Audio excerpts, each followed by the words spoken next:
CNN News.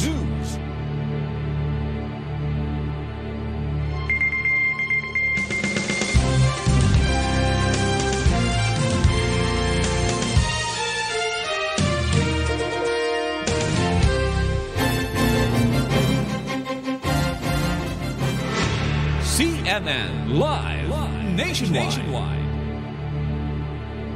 Magandang umaga riyan, magandang umaga Pilipinas. Nilinaw ng pamahalang lungsod ng Calaca ng opisyal na naaresto sa operasyon ng PNP-CI-DJ empleyado ng pambansang pamahalaan mula sa DENR Sendro at hindi konektado sa lokal na pamahalaan ng Calaca.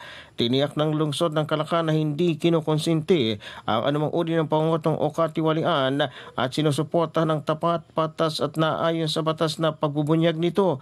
Patuloy din ang lokal na pamahalaan na maglilingkod ng tapat at may integridad bilang isang business-friendly na lungsod. Kinikilala rin umano ng lokal na pamahalaan ang karapatan ng sinuman sa presumption of innocence habang isinasagawa ang investigasyon ng mga otoridad. Ang pahayag ay ginawa upang linawin ang kawalan ng kaugnayan ng pamahalang lungsod ng Calaca sa insidente at mapanatili ang tiwala ng publiko sa matatapat na kawani ng lokal na pamahalaan.